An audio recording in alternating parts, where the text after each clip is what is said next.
नमस्कार दोस्तों, स्वागत है आप सभी का आई प्लानेट कम्युनिकेशन सेंटर की स्मार्ट क्लास की एक और नई वीडियो में। दोस्तों, आज मैं आपको इस वीडियो के माध्यम से RSCIT एग्ज़ाम हेतु मोस्ट क्वेश्चंस और उनके आंसर्स बताने जा रहा हूं।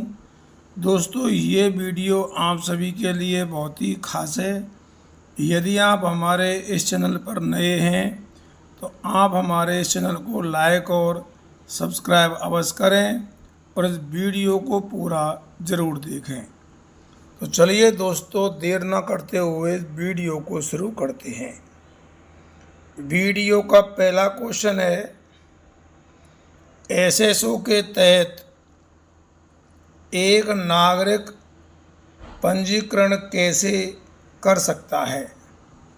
ऑप्शन ए, आधार कार्ड के जरिए पंजीकरण, बी है भामाशाह क्रमांक या जनाधार के जरिए पंजीकरण, सी है ए और बी दोनों, और डी है इनमें से कोई नहीं। तो देखिए दोस्तों, SSO के तहत जो है आपने पंजीकरण किया होगा तो आप सभी जानते होंगे, और आपको कई बार मैंने ये बता भी दिया है कि SSO के तहत एक नागरिक जो है आधार कार्ड के जरिए भी पंजीकरण कर सकता है और जनाधार के जरिए भी पंजीकरण कर सकता है। इसलिए दोस्तों, इस क्वेश्चन का सही आंसर सी होगा, ए और बी दोनों। बहुत ही अच्छा क्वेश्चन है दोस्तों ये। अगला क्वेश्चन देखिए, राजस्थान जनाधार योजना के संदर्भ में निम्न में से क्या सत्य नहीं है? ऑप्शन ए, प्रत्येक परिवार को 10 अंकीय परिवार पहचान संख्या, बी है 18 वर्ष या अधिक उम्र की महिला परिवार की मुखिया, सी है प्रत्येक निवासी को 16 अंकीय पहचान संख्या, और डी है आधार में नामांकन के पश्चात आधार संख्या को जन आधार पोर्टल पर दर्ज करवाना आवश्यक। तो दोस्तों, इस क्वेश्चन का सही आंसर जो है इनमें से वो सी है कि प्रत्येक निवासी को 16 अंकीय पहचान संख्या। सी इस क्वेश्चन का सही आंसर है, क्योंकि ए, बी और डी ये तीनों जो हैं कथन ये सत्य हैं, सी जो है सत्य नहीं है। अगला क्वेश्चन देखिए, निम्न में से किसके द्वारा एक नागरिक राजस्थान संपर्क पर शिकायत दर्ज कर सकता है? ऑप्शन ए, टोल फ्री नंबर पर, बी है राजस्थान संपर्क पोर्टल, सी है राजस्थान संपर्क मोबाइल एप्लीकेशन, और डी है उपरोक्त सभी। तो दोस्तों, ये क्वेश्चन भी आपको कई बार मैंने बता दिया है कि एक नागरिक जो है इनमें से सभी पर अपनी शिकायत दर्ज कर सकता है। टोल फ्री नंबर पर भी कर सकता है, राजस्थान संपर्क पोर्टल पर भी कर सकता है, और राजस्थान संपर्क मोबाइल एप्लीकेशन भी कर सकता है। इसलिए दोस्तों, इस क्वेश्चन का सही आंसर डी होगा, उपरोक्त सभी। अगला क्वेश्चन देखिए, राजस्थान जनाधार योजना के संदर्भ में DBT का पूरा रूप क्या है? Option A, direct benefit transfer, B है डेटाबेस ट्रांसफ़र, सी है डिपार्टमेंट ऑफ बायोटेक्नोलॉजी, सी है उपरोक्त में से कोई नहीं। तो देखिए दोस्तों, DBT की जो फुल फॉर्म है जन आधार योजना के संदर्भ में, वो है डायरेक्ट बेनिफिट ट्रांसफर। इसलिए ए इस क्वेश्चन का सही आंसर है। अगला क्वेश्चन देखिए दोस्तों, आयुष्मान भारत राष्ट्रीय सुरक्षा मिशन के प्रति परिवार कितने लाख प्रति वर्ष रुपए का परिभाषित लाभ कवर होगा? ऑप्शन ए 25 लाख, बी है 10 लाख रुपए, सी है 20 लाख रुपए और डी है 5 लाख रुपए। तो दोस्तों आप सभी जानते हैं कि आयुष्मान भारत राष्ट्रीय सुरक्षा मिशन के तहत प्रति परिवार को प्रति वर्ष जो है 5 लाख रुपए तक का लाभ कवर इसमें मिलता है। इसलिए दोस्तों इस क्वेश्चन का सही आंसर क्या होगा? डी होगा 5। बहुत ही अच्छा क्वेश्चन है दोस्तों ये। अगला क्वेश्चन देखिए, आयुष्मान भारत योजना के संदर्भ में निम्न में से क्या सत्य है? ऑप्शन ए देखें दोस्तों,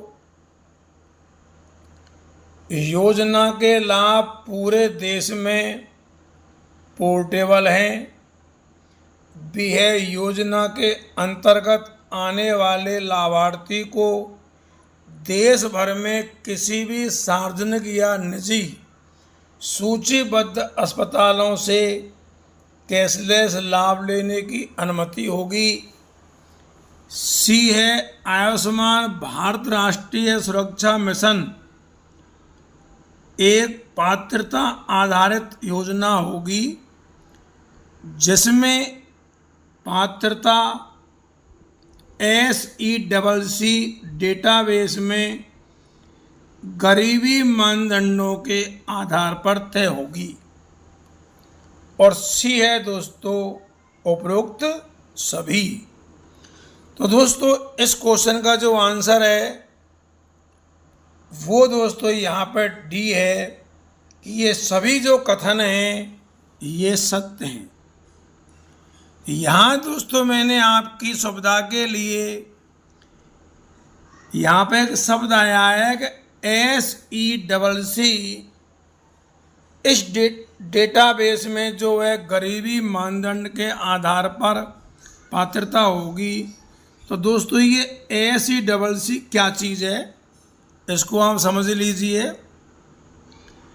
SECC का हिंदी में दोस्तों फुल फॉर्म है सामाजिक आर्थिक और जाति जनगणना। इसे अंग्रेजी में socio economic and caste census कहते हैं। यानी कि जो गणना होती है दोस्तों ये सामाजिक आर्थिक और जाति जनगणना के आधार पर ये तय की जाती है कि आयुष्मान भारत राष्ट्रीय सुरक्षा मिशन में कौन पात्र है और कौन नहीं है। तो दोस्तों डी इस क्वेश्चन का सही आंसर है। अगला क्वेश्चन देखिए, फिलॉसफ का पूर्ण रूप है FLOPS। Option a floating point operation प्रति सेकंड, बी है फाइल प्रोसेसिंग ऑपरेशंस प्रति सेकंड, सी है फ्लोटिंग प्रोसेसिंग ऑपरेशंस प्रति सेकंड और डी है फाइल लोडिंग ऑपरेशंस प्रति सेकंड। तो दोस्तों यहाँ फ्लॉप्स का जो पूर्ण रूप है वो है फ्लोटिंग पॉइंट ऑपरेशन प्रति सेकंड। नीचे दोस्तों मैंने दिया भी है देखो कि FLOPS क्या है।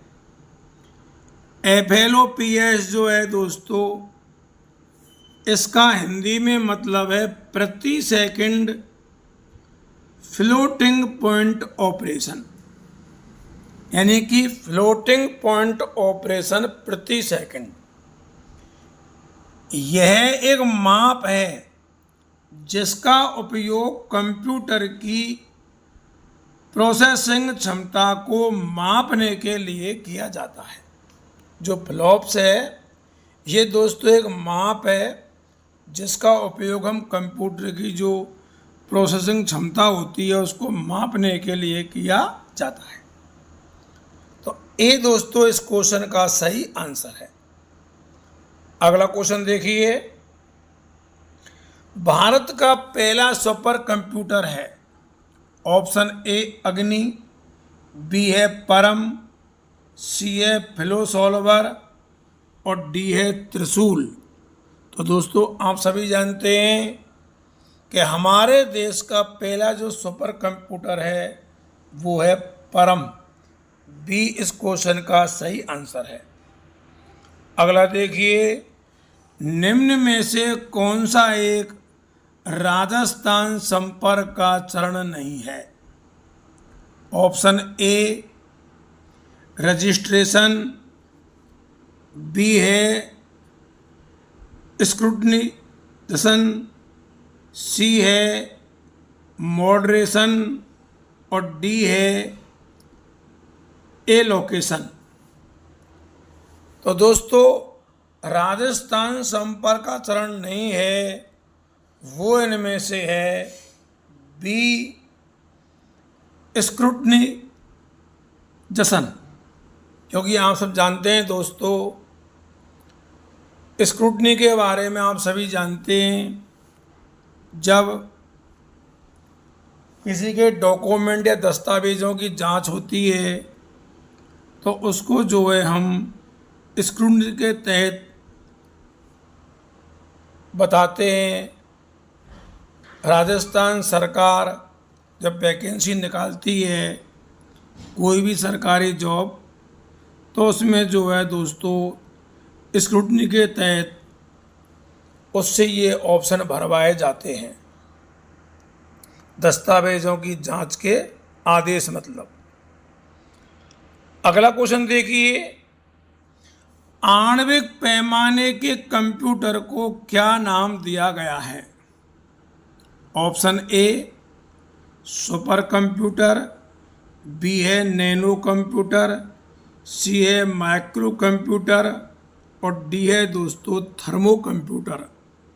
तो आप सभी जानते हैं कि जो आणविक पैमाने के कंप्यूटर है उसको दोस्तों नैनो कंप्यूटर नाम दिया है, इसलिए बी इस क्वेश्चन का सही आंसर है। अगला क्वेश्चन देखिए, दूसरी पीढ़ी के कंप्यूटर का विकास किसके दौरान हुआ था। ऑप्शन ए 1940 से 1955, बी है 1965 से 1970, सी है 1956 से 1965 और डी है 1970 से 1990। तो दोस्तों यहाँ इस क्वेश्चन का सही आंसर सी है 1956 से 1965। अगला क्वेश्चन देखिए, पर्सनल कंप्यूटर उद्योग की शुरुआत किसके द्वारा की गई थी। ऑप्शन ए HCL, बी है IBM, सी है एप्पल और डी है कंपाक। तो दोस्तों आप सभी जानते हैं कि जो पर्सनल कंप्यूटर उद्योग की शुरुआत है वो IBM के द्वारा की गई थी, इसलिए बी इस क्वेश्चन का सही आंसर है। अगला क्वेश्चन देखिए, SSO का उद्देश्य क्या है। ऑप्शन ए सहायता डेस्क लागत को कम करना, बी है ग्राहक संतुष्टि को बेहतर बनाता है, सी है उत्पादकता बढ़ा देता है और डी है उपरोक्त सभी। तो दोस्तों एसएसओ पोर्टल जो है उसके उद्देश्य ये सभी हैं, इसलिए डी इस क्वेश्चन का सही आंसर है। अगला क्वेश्चन, स्टोरेज से डेटा आइटम को लोकेट करना जो है फेज कहलाता है, इसलिए सी इस क्वेश्चन का सही आंसर है। स्टोरेज से डेटा आइटम को लोकेट करना फेज कहलाता है। अगला क्वेश्चन देखिए, कंप्यूटर शब्द की उत्पत्ति हुई है। ऑप्शन ए यूनानी, बी है संस्कृत, डी है जर्मन, सी है जर्मन और डी है लैटिन। तो दोस्तों आप सभी जानते हैं कि कंप्यूटर शब्द की जो उत्पत्ति हुई है वो लैटिन भाषा से हुई है, इसलिए डी इस क्वेश्चन का सही आंसर है। अगला क्वेश्चन देखिए, डाटा प्रबंधन क्षमताओं के आधार पर इनमें से कौन से कंप्यूटर के वैध प्रकार हैं? Option A analogue computer, B है हाइब्रिड कंप्यूटर, सी है डिजिटल कंप्यूटर और डी है उपरोक्त सभी। तो देखिए दोस्तों, डाटा प्रबंधन क्षमताओं के आधार पर जो कंप्यूटर के वैध प्रकार हैं वो तीनों हैं, इसलिए दोस्तों इस क्वेश्चन का सही आंसर डी होगा, उपरोक्त सभी। अगला क्वेश्चन देखिए, दूसरी पीढ़ी के कंप्यूटरों में किस सीपीयू घटक का उपयोग किया जाता था? Option A vacuum tubes, B है LSI चिप्स, सी है ट्रांजिस्टर और डी है VLSI चिप्स। तो दोस्तों इस क्वेश्चन का सही आंसर है ट्रांजिस्टर, क्योंकि जो दूसरी पीढ़ी के जो कंप्यूटर थे उसमें दोस्तों जिस सीपीयू घटक का प्रयोग हुआ वो है ट्रांजिस्टर। सी इस क्वेश्चन का सही आंसर है। अगला क्वेश्चन देखिए, LCD का मतलब है option A liquid crystal display, B है लाइट कलर डिस्प्ले, सी है लिक्विड कलर डिस्प्ले और डी है उपरोक्त में से कोई नहीं। तो दोस्तों आप सभी को मैंने कई बार बता दिया है कि LCD की फुल फॉर्म जो है वो लिक्विड क्रिस्टल डिस्प्ले होती है। ए इस क्वेश्चन का सही आंसर है। अगला क्वेश्चन देखिए दोस्तों, बहुत ही इंपॉर्टेंट मोस्ट, कंप्यूटर के 4 प्रमुख फंक्शन का सही क्रम है। Option A process output input storage, B है input process output storage, C है इनपुट आउटपुट प्रोसेस स्टोरेज और डी है प्रोसेस स्टोरेज इनपुट आउटपुट। तो देखिए दोस्तों, जो कंप्यूटर के 4 प्रमुख फंक्शन का सही क्रम है इनमें से वो बी है। सबसे पहले इनपुट, इनपुट के बाद प्रोसेस, प्रोसेस के बाद आउटपुट और आउटपुट के बाद स्टोरेज। बी इस क्वेश्चन का सही आंसर है। अगला क्वेश्चन देखिए, कौन सी पीढ़ी का कंप्यूटर इंटीग्रेटेड सर्किट यानी आईसी का उपयोग करता है? ऑप्शन ए पहले, बी है तीसरी, सी है दूसरी और डी है चौथी। तो दोस्तों आप सभी जानते हैं कि तीसरी पीढ़ी के जो कंप्यूटर थे उसमें आईसी का उपयोग हुआ। इसलिए दोस्तों बी इस क्वेश्चन का सही आंसर है। अगला क्वेश्चन देखिए, एक साथ कई कार्य करने की क्षमता को कहा जाता है। ऑप्शन ए डिलीजेंस, बी है वर्सेटिलिटी और सी है रिलायबिलिटी और डी है ऑल ऑफ देम। तो देखिए दोस्तों, जब हम कंप्यूटर पर एक साथ कई काम करें तो एक साथ कई कार्य करने की जो क्षमता होती है उसको कहते हैं वर्सेटिलिटी। इसलिए बी इस क्वेश्चन का सही आंसर है। अगला क्वेश्चन देखिए, इनमें से कौन एक ही समय में एकाधिक उपयोगकर्ताओं का समर्थन नहीं करता है। Option A main frame computer, B है मिनी कंप्यूटर, सी है वर्क स्टेशन कंप्यूटर और डी है उपरोक्त में से कोई नहीं। तो दोस्तों इस क्वेश्चन का सही आंसर है सी वर्क स्टेशन कंप्यूटर। अगला क्वेश्चन देखिए, एनियाक, इसकी फुल फॉर्म है दोस्तों electronic numerical integrator and computer. ये किसके द्वारा विकसित किया गया। ऑप्शन ए जॉन मोचली और जे प्रेस्पर एकर्ट द्वारा, बी है वॉन न्यूमैन द्वारा, सी है जॉन डब्ल्यू मोचली द्वारा और डी है उपरोक्त सभी।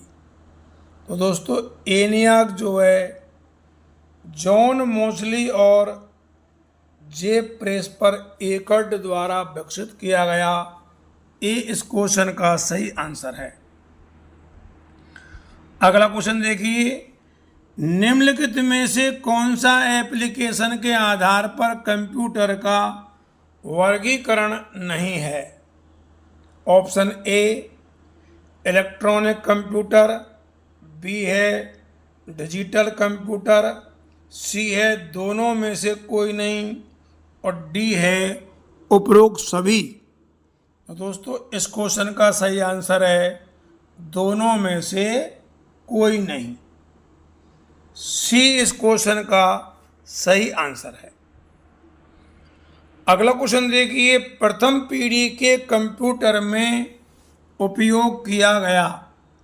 ऑप्शन ए ट्रांजिस्टर, बी है मैग्नेटिक कोर, सी है वैक्यूम ट्यूब्स और डी है सिलिकॉन चिप्स। तो देखिए दोस्तों, प्रथम पीढ़ी के कंप्यूटर थे उसमें वैक्यूम ट्यूब्स का प्रयोग किया गया। इसलिए सी इस क्वेश्चन का सही आंसर है। अगला क्वेश्चन देखिए, वह कंप्यूटर जो एनालॉग और डिजिटल दोनों को प्रोसेस करता है कहलाता है। Option A analogue computer, B है हाइब्रिड कंप्यूटर, सी है डिजिटल कंप्यूटर और डी है मेनफ्रेम कंप्यूटर। तो दोस्तों इसका सही आंसर है हाइब्रिड कंप्यूटर। बी इस क्वेश्चन का सही आंसर है क्योंकि ये एनालॉग और डिजिटल दोनों को प्रोसेस करता है। अगला क्वेश्चन देखिए, डेस्कटॉप और पर्सनल कंप्यूटर को के रूप में भी जाना जाता है। Option A super computer, B है मेनफ्रेम कंप्यूटर, सी है क्वांटम कंप्यूटर और डी है माइक्रो कंप्यूटर।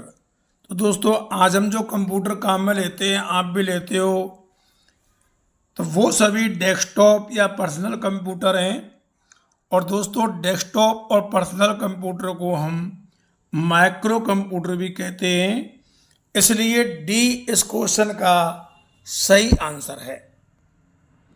अगला क्वेश्चन देखिए, मुख्य मेमोरी में पृष्ठों की छवियों यानी इमेजेज को रखने के लिए किस स्वैपिंग डिवाइस का उपयोग किया जाता है? Option A punch card, B है पेजिंग ड्रम, सी है OMR और डी है उपरोक्त में से कोई नहीं। तो दोस्तों इस क्वेश्चन का सही आंसर है सी OMR। अगला क्वेश्चन देखिए, निम्नलिखित में से कौन हैंड हेल्ड सिस्टम का उपयोग करता है? हैंड हेल्ड सिस्टम का उपयोग option A super computer, B है मेन कंप्यूटर, सी है लैपटॉप और डी है PDA। तो दोस्तों हैंड हेल्ड जो सिस्टम है उनका उपयोग करता है PDA। डी इस क्वेश्चन का सही आंसर है। और PDA की दोस्तों फुल फॉर्म है पर्सनल डिजिटल असिस्टेंट, कई बार आपको बता दिया है। अगला देखिए, डेडिकेटेड अर्थात समर्पित कंप्यूटर से तात्पर्य है? ऑप्शन ए जिसे एक और केवल एक ही कार्य सौंपा गया है, बी है जो एक तरह के सॉफ्टवेयर का उपयोग करता है, सी है जिसका उपयोग केवल एक व्यक्ति द्वारा किया जाता है और डी है जिसे एप्लीकेशन सॉफ्टवेयर के लिए बनाया गया। तो दोस्तों डेडिकेटेड जो कंप्यूटर होता है इसका मतलब है जिसे एक और केवल एक ही कार्य सौंपा गया है, अर्थात ए इस क्वेश्चन का सही आंसर है। अगला देखिए, इनमें से कौन सी माइक्रो कंप्यूटर की विशेषता है? ऑप्शन ए एकाधिक उपयोगकर्ताओं का समर्थन, बी है इसका वजन कम है, सी है इसे कहीं भी ले जाया जा सकता है और डी है उपरोक्त सभी। तो दोस्तों आज आप जो कंप्यूटर काम में लेते हैं वो सभी माइक्रो कंप्यूटर हैं और उसकी विशेषता है ये उपरोक्त सभी। तो डी इस क्वेश्चन का सही आंसर है। अगला क्वेश्चन देखिए, निम्न में से मस्तिष्क की कार्य प्रणाली की नकल करने वाला सबसे छोटा और सबसे तेज कंप्यूटर कौन सा है? Option A super computer, B है मेन फ्रेम कंप्यूटर, सी है क्वांटम कंप्यूटर और डी है PDA। तो दोस्तों नकल करने वाला सबसे छोटा और सबसे तेज कंप्यूटर जो है इनमें से वो है सी क्वांटम कंप्यूटर। अगला क्वेश्चन देखिए, सभी आधुनिक कंप्यूटर किस प्रकार कार्य करते हैं? फील्ड पर, इंफॉर्मेशन, वर्ड या डाटा? तो दोस्तों आप सभी जानते हैं जितने भी कंप्यूटर हैं वो आज दोस्तों डाटा पर कार्य करते हैं, इसलिए डी इस क्वेश्चन का सही आंसर है। अगला क्वेश्चन देखिए, भारत का पहला कंप्यूटर कब और कहाँ स्थापित किया गया था? ऑप्शन ए भारतीय विज्ञान संस्थान बेंगलुरु 1953, बी है भारतीय प्रौद्योगिकी संस्थान दिल्ली 1961, सी है भारतीय सांख्यिकी संस्थान कलकत्ता 1955 और डी है भारतीय प्रौद्योगिकी संस्थान दिल्ली 1951। तो दोस्तों इस क्वेश्चन का आंसर सी है भारतीय सांख्यिकी संस्थान कलकत्ता 1955। अगला क्वेश्चन देखिए, 5वीं पीढ़ी के दौरान VLSI तकनीक को किस तकनीक में परिवर्तित किया गया था? ऑप्शन ए ULSI, बी है LSI, सी है BLSI और डी है KLSI। तो दोस्तों इस क्वेश्चन का सही आंसर है ए ULSI, जिसकी फुल फॉर्म है ultra large scale integration. Ultra large scale integration a इस क्वेश्चन का सही आंसर है। तो दोस्तों इसी के साथ आज की वीडियो में इतना ही। जिन लोगों ने ये वीडियो देखी है उन्हें बहुत बहुत धन्यवाद। आपको हमारी ये वीडियो कैसी लगी हमें कमेंट करके बस बताएं। और दोस्तों आप हमारी इस वीडियो को अधिक से अधिक लोगों में शेयर करें। एक बार पुनः आप सबके लिए बहुत बहुत धन्यवाद। जय हिंद, जय भारत।